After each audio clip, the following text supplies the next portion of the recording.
कहानी की शुरुआत होती है बोफुरिन और कील के बीच चल रही जबरदस्त लड़ाई से। दोनों ग्रुप के लड़के एक दूसरे को बेरहमी से पीट रहे होते हैं। चारों तरफ बस मार धाड़ और चीख पुकार मची होती है। इसी बीच एक लड़का जिसका नाम नीराई है और वो बोफुरिन से ताल्लुक रखता है, ये सब देखकर बुरी तरह डर जाता है। लेकिन उसी समय हायातो सुओ कील के लड़कों से भिड़ रहा होता है ताकि नीरेई को बचा सके। हायातो की हिम्मत और उसके जज्बे को देखकर नीरेई से रहा नहीं जाता और वो खुद भी कील के लड़कों से लड़ने के लिए आगे बढ़ जाता है। मगर जैसे ही वो लड़ने पहुंचता है, कील ग्रुप के 2-3 लड़के एक साथ मिलकर उस पर हमला कर देते हैं और उसे जमीन पर गिरा देते हैं। अब उसकी हालत काफी खराब हो चुकी होती है, वो बुरी तरह जख्मी हो जाता है और तभी कील का एक लड़का एक मोटे डंडे से उस पर जोरदार हमला करता है और इसी के साथ ये कहानी स्टार्ट होती है। इस लड़ाई से पहले स्कूल में अंजई अपनी वही बेर वाली कहानी सबको सुना रहा था। साकुरा मन ही मन सोचता है, इससे बात करने का कोई फायदा नहीं, ये मेरे किसी भी सवाल का जवाब नहीं देने वाला। जिसके बाद साकुरा जाकर बैठ जाता है। वहीं सुओ उससे अंजई के बारे में पूछता है कि उससे बात हुई है कि नहीं। यह सुनकर साकुरा उस बात को छुपाने की कोशिश करता है। तभी एक 4th ईयर का लड़का अंजई के पास आता है और एक लिफाफा देते हुए कहता है, किसी व्हाइट जैकेट वाले ने मुझे ये एनवेलप देने के लिए कहा है। अंजई घबराकर लिफाफा खोलता है और अंदर रखी फोटो देखते ही उसके चेहरे का रंग उड़ जाता है। बिना कुछ कहे वह तेजी से क्लास से बाहर भागता है। साकुरा को शक होता है और वह भी उसके पीछे दौड़ पड़ता है। आखिरकार वह उसे रोककर कहता है, अंजई, मुझे तुम्हारी दोस्त ने सब कुछ बता दिया है, अब ये मत कहो कि कुछ नहीं हुआ। दिखाओ उस लिफाफे में क्या है। अंजई हिचकिचाते हुए फोटो दिखाता है। फोटो में नागातो खून से लथपथ पड़ा था और कील गैंग के मेंबर्स उसके बाल खींचकर जबरदस्ती मुस्कान के साथ फोटो खींच रहे थे। नीचे लिखा था, अगर अपने दोस्त को बचाना चाहते हो तो पुराने शिपयार्ड में आ जाओ। साकुरा तस्वीर को ध्यान से देखता है और फिर गंभीर आवाज में कहता है, अंजई, मैं तुम्हारी मदद करूंगा, अब सब कुछ मुझे बताओ। इसके बाद कहानी हमें कल की घटनाओं में लेकर जाती है, जहाँ अंजई अपने पुराने दोस्त नागातो से मिलने आया था। लेकिन वहाँ पहुँचते ही उसने देखा कि कील गैंग के कुछ सदस्य नागातो को बेरहमी से पीट रहे थे। अंजई को यह देखकर गुस्सा आ गया और उसने बिना सोचे समझे उन गुंडों पर हमला कर दिया। वह पूरी ताकत से उनसे लड़ने लगा और उसी दौरान उसने नागातो से कहा, भागो यहाँ से, मैं इन्हें संभाल लूंगा। लेकिन नागातो वहीं खड़ा रहा। उसकी आंखों में कोई अलग ही भावना थी। उसने सख्त लहजे में कहा, तुम यहाँ क्या कर रहे हो अंजई? ये मेरी लड़ाई है, इसका तुमसे कोई लेना देना नहीं। अंजई चौंक गया। कील गैंग को ज्वाइन करना तुम्हारा फैसला कैसे हो सकता है? लेकिन इससे पहले कि वह कुछ और कह पाता, नागातो ने पास पड़ी एक लकड़ी उठाई और अंजई पर हमला कर दिया। इसके बाद हम वापस वर्तमान में लौटते हैं, जहां अंजई गहरी सांस लेते हुए कहता है, मैं किसी तरह खुद को बचाकर शहर की सड़कों तक आ गया था और फिर वहीं मुझे बेहोश मिला था। वह उदास होकर आगे कहता है, साकुरा, मुझे नहीं पता कि नागातो ऐसा क्यों कर रहा है, लेकिन मैं जानता हूं कि वह हम सभी से मेंटली ज्यादा मजबूत था। फिर उसकी आंखों में विश्वास झलकता है, पर कल पहली बार मैंने उसकी आंखों में आंसू देखे, यानी कि वह यह सब अपनी मर्जी से नहीं कर रहा। जरूर कोई मजबूरी होगी, चाहे कुछ भी हो जाए, मैं उसे इस दलदल से निकाल कर ही रहूंगा। साकुरा उसकी बातें सुनकर गंभीर हो जाता है। फिर वह एक ठोस निर्णय लेते हुए कहता है, मैं भी तुम्हारे साथ चल रहा हूँ। मुझे पता है कि तुम फ्यूरिन के लोगों की मदद नहीं लेना चाहते, लेकिन मैंने भी एक वादा किया है, नागातो को वापस लाने का। अचानक क्लास के बाकी स्टूडेंट्स जो चोरी छिपे इनकी बातें सुन रहे थे, धीरे धीरे सामने आ जाते हैं। जहाँ मित्सुकी कहता है कि तो ये बात थी, इसीलिए तुम अपने चोटों के बारे में कल कुछ और कह रहे थे और आज कुछ और। तुम्हें किसी बात को अच्छे से छुपाना भी नहीं आता है। जिसके बाद अंजई कहता है, तुम मेरे लिए यहाँ आए हो, लेकिन क्यों? मेरा मदद करना चाहते हो? जिस पर एक बंदा कहता है, तुम खुद को हमसे अलग मत समझो, ये बात तुमने मुझे क्यों नहीं बताई? जिस पर अंजई कहता है, क्योंकि मुझे लगा था कि फ्यूरिन के लड़के सिर्फ शहर को ही प्रोटेक्ट करते हैं। तभी टाइगा कहता है, हम यहाँ इसीलिए नहीं आए कि हम फ्यूरिन से हैं, हम यहाँ इसीलिए आए हैं क्योंकि हम मदद करना चाहते हैं और यही हमारा गुण है। जिसके बाद सभी लोग मदद करने के लिए तैयार हो जाते हैं। सभी एक दूसरे की ओर देखकर सिर हिलाते हैं और फिर शिपयार्ड की ओर बढ़ने लगते हैं, जहां उनका सबसे बड़ा सामना होने वाला था। इसके बाद फुरिन ग्रुप के सभी मेंबर कील के अड्डे की ओर बढ़ रहे होते हैं। रास्ते में सभी उसके बारे में बातें कर रहे होते हैं कि ये ग्रुप असल में है कैसा। तभी नैरेयाई अपनी नोटबुक देखकर कहता है, मुझे बस उतना ही पता है जितना हम सबको बताया गया है। कील एक छोटी टीम है जिनका लोगो एक ड्रैगन के कंकाल जैसा है। उनके नियम क्या हैं या वो कैसे बने, ये सब किसी को नहीं पता। वो आगे कहता है, हमने जो अब तक सुना है वो सब बस अफवाहें हैं, लेकिन उनकी सीमा पर जो हरकतें होती हैं वो वाकई अजीब हैं। मुझे समझ नहीं आता कि वो लोग आखिर किस तरह के हैं। इस पर साकुरा कहता है, मुझे इससे फर्क नहीं पड़ता कि वो किस तरह का ग्रुप है, लेकिन अगर वो ऐसी घिनौनी हरकतें करते हैं तो वो लोग वाकई बुरे हैं और ऐसे लोगों से मुझे घिन आती है। जिसके बाद उसके एक मेंबर कहता है, चाहे हमें कितनी भी मुश्किल क्यों ना झेलनी पड़े, हम नागातो को वापस लेकर ही लौटेंगे। साकुरा भी गुस्से में कहता है, जो भी हमारे रास्ते में आएगा उसे कुचल डालो। ये सब सुनकर अंजई भावुक हो जाता है और सभी का शुक्रिया अदा करता है। इसके बाद नीरिया अपने ग्रुप को कील की असली सच्चाई बताता है। ये वो ग्रुप है जो एक अकेले बंदे पर कई लोग एक साथ हमला करते हैं। उन्हें लड़ाई में कोई शर्म नहीं। वो बैट और लकड़ी के तख्तों से हमला करते हैं। यही सब बातें करते करते सब लोग कील के अड्डे तक पहुंच जाते हैं। उस वेयरहाउस बिल्डिंग के बाहर लगा ड्रैगन जैसा लोगो देखकर उन्हें यकीन हो जाता है कि यही कील का अड्डा है। गेट बंद होता है। सकुरा सोचने लगता है कि अंदर कैसे घुसा जाए। वहीं निरेई किसी को बार बार मैसेज कर रहा होता है जिससे आवाज हो रही होती है और जैसे उसे इस माहौल की कोई चिंता ही नहीं हो। ये देखकर सकुरा को गुस्सा आ जाता है और वह निरे पर भड़क उठता है। तू बार बार इतनी आवाज क्यों कर रहा है? तुझे समझ नहीं आता कि ये आवाज कितनी परेशान कर रही है मुझे? इस पर निरे माफी मांगता है। इसके बाद शुगिस्ता गेट के पास जाकर उसे हाथों से खोलने की कोशिश करता है। वो बार बार जोर लगाकर खींचने लगता है।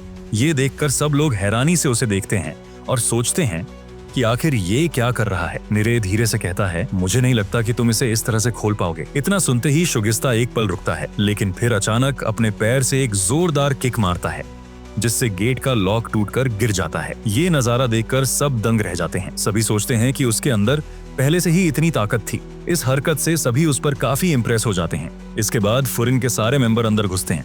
अंदर सब देखते हैं कि नागा तो जमीन पर पड़ा है और कील के कुछ लोग उसे पीट रहे हैं। एक बंदा उन्हें देखकर हंसते हुए कहता है, अरे देखो तो मेहमान आ गए। मैं तो सोच रहा था पार्टी सिर्फ एक के लिए है, लेकिन देखो और भी दोस्त साथ लाए हैं। वो नागातो के बाल पकड़कर उसका सिर उठाता है और ताने मारता है, देखो नागातो, तुम्हारे दोस्त आए हैं, उनसे बात क्यों नहीं कर रहे? उनसे कुछ तो बोल, चुप क्यों है? चल उन्हें हेलो तो कर। ये सब देखकर अंजाई खुद को रोक नहीं पाता और उसके ओर जाने लगता है, लेकिन सकुरा उसे रोक लेता है। अंजाई गुस्से में कहता है, मुझे जाने दो, क्यों रोक रहे हो? सकुरा कील के बंदे से सख्ती से कहता है, उससे हमारे हवाले कर दो, लेकिन कील का बंदा हंसते हुए कहता है, अभी खेल बाकी है, इसका कोटा पूरा नहीं हुआ। सकुरा जवाब देता है, मैं इजाजत मांगने नहीं आया, उसे छोड़ दो। कील का बंदा मजाक उड़ाते हुए कहता है, अरे नहीं नहीं, अब तो मैं डर ही गया। इतने सारे लोग लेकर आए हो, क्या यही करते हैं शहर के हीरोज? एक साथ आकर हम पर धौंस जमाते हैं। खैर, अब तो हमें अपनी हिफाजत खुद करनी पड़ेगी। इसके बाद कील ग्रुप के कई सदस्य वहां आ जाते हैं, जिनके हाथों में बैट और लकड़ी की मोटी प्लैंक होती हैं। वे धीरे धीरे फुरिन के मेंबर्स को चारों ओर से घेर लेते हैं। उनकी भारी संख्या देखकर फुरिन के कुछ मेंबर्स की आंखों में डर झलकने लगता है। वहीं कुछ लड़के आपस में बात करते हुए कहते हैं, हमें तो बताया गया था कि ये गैंग छोटी है, लेकिन इसे देखकर तो ऐसा बिल्कुल नहीं लग रहा। ये देखकर अंजई खुद को दोषी मानते हुए सबसे माफी मांगता है। उसे लगता है कि शायद उसी की वजह से सभी इस मुसीबत में फंस गए हैं। लेकिन वहीं दूसरी ओर सकुरा और बाकी ताकतवर मेंबर्स ताइगा, मित्सुकी, सुओ और शुगिस्ता एकदम शांत और कॉन्फिडेंट नजर आ रहे होते हैं। ताइगा मुस्कुराते हुए कहता है, अगर हम में से हर कोई 3-4 लड़कों से अकेले भिड़े तो मामला काफी आसान हो जाएगा। मित्सुकी भी जोश में होता है और कहता है, चलो जल्दी से इसे खत्म करें और वापस घर चलते हैं। वहीं सुओ शुगिस्ता से कहता है, मुझे तो खुशी है कि ये लोग मेरी सोच से भी ज्यादा बेरहम हैं। इन्हें पीटने में तो मजा आएगा। शुगिस्ता जवाब देता है, बिल्कुल सही कहा, अगर उमेमिया सान यहाँ होते तो वो भी इन जैसे लोगों को कभी नहीं छोड़ते। इसके बाद सकुरा अपनी टीम से कहता है, तुम सब पीछे ही रहो, इनसे अकेला ही निपट लूंगा। हाँ, चाहो तो इनके बचे कुचे कमजोर मेंबर्स को संभाल सकते हो। सकुरा की ये बात सुनकर सभी मेंबर्स मोटिवेट हो जाते हैं। सुओ मजाक में कहता है, मैं तो सोच रहा था कि ये कोई सॉकर मैच होगा। सॉकर ऐसा खेल नहीं है जिसे कोई अकेला खेल ले। ऐसा है क्या? तो फिर मैं अपने ग्रेट कैप्टन को अकेले खेलने नहीं दूंगा। इतना कहते ही सब लड़के फाइट के लिए तैयार हो जाते हैं। ये सब देखकर कील का वही लीडर तुरंत समझ जाता है कि अब सामने वाले पूरी तरह से लड़ाई के मूड में आ चुके हैं। मुस्कुराते हुए वो कहता है, तो फिर ठीक है, अब इसे यहीं खत्म करते हैं। इतना कहते ही वो अपने साथियों को तेजी से ऑर्डर देता है, जाओ और एक भी न बचे, सबको खत्म कर दो। जिसके बाद कील के सारे मेंबर्स एक साथ टूट पड़ते हैं फाइट के लिए। वहीं दूसरी ओर फुरिन की टीम भी बिना देर किए अटैक के लिए आगे बढ़ती है। अब दोनों टीमों के बीच जबरदस्त टक्कर शुरू हो जाती है। हम देखते हैं कि फुरिन के लड़के आपस में एक बेहतरीन तालमेल के साथ लड़ रहे होते हैं। इसी वजह से वो धीरे धीरे कील के मेंबर्स पर भारी पड़ने लगते हैं। फुरिन की साइड से सकुरा और सुगिस्ता अकेले ही 2-3 लड़कों को एक साथ संभाल रहे थे। उधर सुओ नीरे को प्रोटेक्ट करने में लगा था। वो देखता है कि नीरे पूरी तरह डर चुका है। फुरिन के 2 लड़के जब सकुरा को लड़ते हुए देखते हैं तो चौंक जाते हैं। भाई, मुझे तो पता था कि सुगिस्ता स्ट्रॉन्ग है, लेकिन सकुरा भी इतना टफ निकलेगा ये तो सोचा ही नहीं था। इधर कील का लीडर नातोरी भी ये सब नोटिस कर रहा होता है। उसे समझ आ जाता है कि फुरिन की टीम में 5 बंदे हैं जो सब पे भारी पड़ रहे हैं। बाकी के लड़के ग्रुप में मिलकर जैसे तैसे लड़ाई संभाल रहे हैं। फिर सकुरा अंजई से कहता है, तू अभी तक नीचे क्या कर रहा है? चल जल्दी जा नागाटो के पास। जिसके बाद पूरी टीम अंजई के लिए रास्ता क्लियर करने लगती है। जैसे ही रास्ता बनता है, अंजई और सकुरा साथ में आगे बढ़ जाते हैं। इसी बीच कील का एक बंदा ये सब देख लेता है और अपनी टीम को अलर्ट कर देता है, भाई लोग वो हमारी तरफ आ रहे हैं। उधर नागाटो धीरे धीरे होश में आने लगता है और अंजई को अपनी तरफ आता देख शॉक्ड रह जाता है। अंजई सीढ़ियां चढ़ते हुए ऊपर की तरफ बढ़ता है, जबकि सकुरा नीचे सबको रोकने में जुटा रहता है। जैसे ही अंजई ऊपर पहुंचता है, सामने नटोरी खड़ा मिल जाता है। अंजई का गुस्सा एकदम फुल मोड में आ जाता है और बिना कुछ सोचे सीधा उस पर अटैक कर देता है, लेकिन नटोरी बड़ी आसानी से उसके हर अटैक को डॉज करता है और फिर अंजई को एक जोरदार किक मारता है।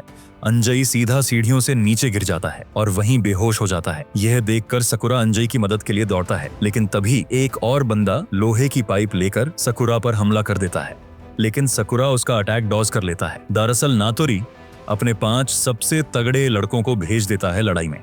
ये वीआईपी मेंबर्स थे और फूरिन की टीम के सबसे स्ट्रॉन्ग मेंबर्स सकुरा, सुगिस्ता, मित्सुकी, टाइगा और सुओ से टकराने के लिए आते हैं।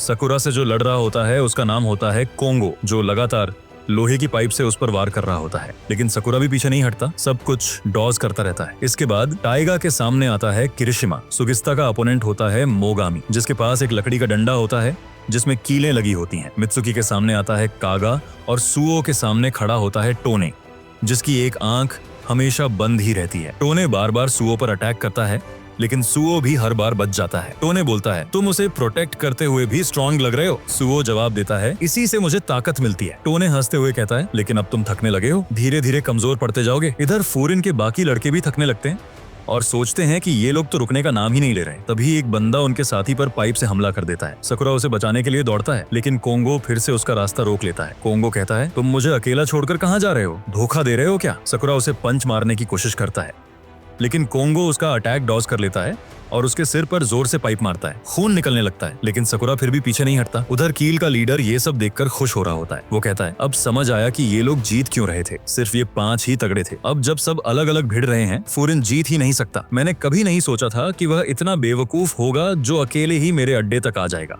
ये लोग मेरे सोच से कई गुना ज्यादा बेवकूफ हैं और साथ में लड़की जैसा दिखने वाला लड़के को भी लेकर आया है। वहीं नीरे ये सब देखकर सोचने लगता है कि मैं पूरा बेकार हूँ, मैं अपनी टीम के लिए कुछ नहीं कर पा रहा हूँ।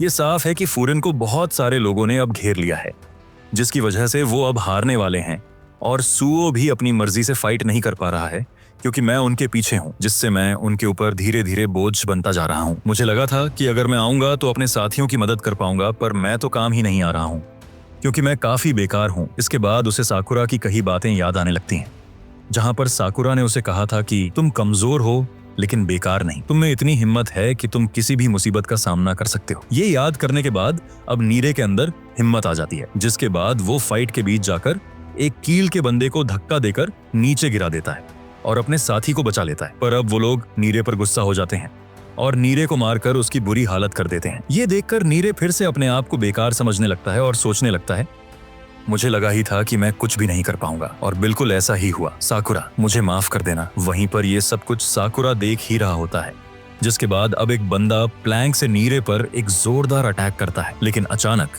अटैक करने से पहले ही उसे कोई एक जोरदार किक मारता है, जिससे वह लड़का बहुत दूर जाकर गिरता है। इस अटैक को देखकर फूरिन और कील के बंदे हैरान हो जाते हैं कि आखिर इतना जबरदस्त अटैक किसने किया है। सामने सेकंड ईयर का ग्रेड कैप्टन रेन काजी खड़ा होता है और उसके साथ वाइस कैप्टन एनमोटो और कुसुमी भी होते हैं। ये लोग देखते हैं कि इनका बंदा काफी घायल हो चुका है। कुसुमी नीरे के पास चला जाता है। खैर जो भी हो, मुझे खुशी है कि हम यहाँ सही टाइम पर पहुंच गए। जिसके बाद कील वाले एकदम घबरा जाते हैं, ये बंदा आखिर है कौन? एक सेकंड, हेडफोन और कैंडी, क्या ये काजी है? सुना है जब शुरू होता है तब तक नहीं रुकता जब तक सामने वाले दुश्मन को पीट पीट कर भूत न बना दे, चाहे उसके सामने कोई भी हो। नटोरी बोलता है, तुम सेकंड ईयर वाले यहाँ क्यों आ गए? तुम्हें पता भी है कि ये लड़ाई क्यों शुरू हुई थी? हमें तो बस नागाटो के फ्रेंड से लेना देना था, और तुम लोग तो वैसे गैंग हो जो अपने टाउन को प्रोटेक्ट करते हो, फिर यहाँ क्यों चले आए? और तुम लोग मिलकर इसे बहुत बड़ी लड़ाई बना दिए हो। तुम लोग थोड़ा बेवकूफ हो क्या? काजी गुस्सा हो जाता है और बोलता है, हमारा लेना देना है तभी तो आए हैं। जिसके बाद कील के कुछ बंदे लोग उससे डरने लगते हैं। तुमने सही कहा, बो फूरिन वो टीम है जो अपने टाउन को प्रोटेक्ट करती है, जिसका मतलब है कि हम शहर में रहने वाली चीजों, लोगों और लोगों के जज्बातों को प्रोटेक्ट करते हैं। चाहे फूरिन के लोग हों या शहर के, उनकी प्रोटेक्शन करना हमारी जिम्मेदारी है। खैर, मुझे इन सब बातों से कोई फर्क नहीं पड़ता है कि तुम क्या बोल रहे हो। तुमने फूरिन के लोगों को नुकसान पहुंचाने की कोशिश की है, तो इसका मतलब तुम्हें पता है ना कि अब तुम लोगों के साथ क्या होने वाला है। ये सुनकर कील के मेंबर्स पूरा डर जाते हैं। इस पर नटोरी कहता है, मैंने कहा था ना कि ये सब चीजों से मुझे कोई फर्क नहीं पड़ता है। डर क्यों रहे हो? बस 3 बच्चे ही तो ज्यादा आए हैं। चलो जल्दी से इन्हें साफ करो, वरना तुम लोगों की हालत भी नागाटो जैसी कर दूंगा। इतना सुनते ही फिर लड़ाई शुरू हो जाती है। काजी और उसकी टीम बड़ी आसानी से 3-3 लोगों को एक साथ पीट रहे होते हैं। काजी एनमोटो और कुसुमी से कहता है, तुम लोग यहीं रुककर नीचे संभालो, मैं खुद जाकर उस लीडर को पीटूंगा। जिसके बाद कुसुमी नीरे को उठाकर बाहर छोड़ देता है। नीरे खुद को पूरा कोसने लगता है। इधर सेकंड ईयर के आने से फूरिन की टीम और कील के बीच अब बराबरी की फाइट चल रही होती है। एनमोटो अपने टीम से कहता है कि वह सबको सपोर्ट करने के लिए यहाँ आया है और वो सिर्फ अपने अपने फाइट पर ही ध्यान दे। वो लोग मान जाते हैं और अब वो लोग अच्छे से लड़ने लगते हैं। काजी जब सीढ़ियों के पास पहुंचता है तो देखता है कि अंजई गिरा पड़ा है। उसे अभी कुछ देर पहले ही नीचे लात मारकर गिराया था। जिसके बाद काजी अंजई को एक साइड में बैठा देता है। तभी साकुरा चिल्लाता है, ऊपर वाला वो बंदा मेरा है, उसे मैं ही पीटूंगा, कोई हाथ मत लगाना। और तुमने ही तो कहा था कि ग्रेट कैप्टन के नाते मुझे ही सब कुछ खुद ही संभालना पड़ेगा, इसीलिए तुम बीच में मत आओ। तभी कांगो कहता है, मैं अभी भी यही हूँ, मुझे मत भूलो। साकुरा खुद अभी तक अपने सामने वाले वीआईपी को भी नहीं हरा पा रहा था।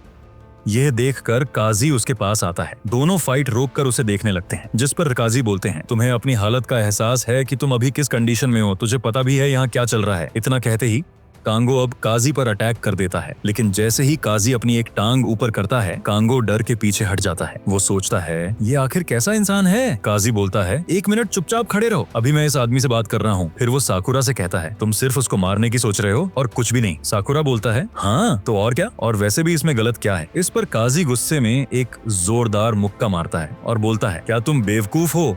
तुम सिर्फ ऊपर वाले आदमी के बारे में इतना सोचकर परेशान हो रहे हो और बेकार की मुसीबत में पड़ रहे हो। तुम्हारा पूरा ध्यान सिर्फ लीडर पर ही है। तुम तो उन लोगों की मदद भी नहीं कर सकते हो जिन्हें तुम्हारी जरूरत है, और तुम अपने आप को ग्रेट कैप्टन कहते हो, जबकि तुम दूसरों को बचा भी नहीं पा रहे हो। यह बात सुनकर साकुरा को उमेमिया की कही बातें याद आने लगती हैं, जिसमें उमेमिया कह रहा होता है कि उसे अपने लोगों की मदद करनी चाहिए। इसके बाद अब काजी वहां से जाने लगता है। वहीं साकुरा काजी से कहता है, मैं उसे ऐसे ही जाने नहीं दे सकता, मैं उसे पीटना चाहता हूँ। जिस पर काजी कहता है, ये काम मैं कर दूंगा, उसे तुम्हारे नाम का भी घूसा दूंगा। मैं सोच रहा था कि उसके नाक पर घूसा मारूंगा, कम से कम 10 बार। ये सुनकर काजी सीधा लीडर से लड़ने के लिए चला जाता है। वहीं साकुरा का अपोनेंट ये देखकर खुश हो जाता है। वो कहता है, अच्छा हुआ कि मुझे इस काजी मॉन्स्टर से लड़ना नहीं पड़ा। तभी वो देखता है कि साकुरा अपने आप को ही मुक्का मार लेता है, जो देखकर वो काफी हैरान हो जाता है और कहता है, तुम क्या कर रहे हो? साकुरा अपने आप को मुक्का मारकर खुद के अंदर ईगो जगा देता है और खुद से कहता है, मैं कितना बेकार हूँ, ये बिल्कुल ठीक नहीं है। इसके बाद वो अपने ओपोनेंट से कहता है, चलो इस मैच को जल्दी से खत्म करते हैं, क्योंकि मेरे पास तुमसे निपटने का बिल्कुल टाइम नहीं है। और अब इसी के साथ ये पहला एपिसोड यहीं खत्म हो जाता है।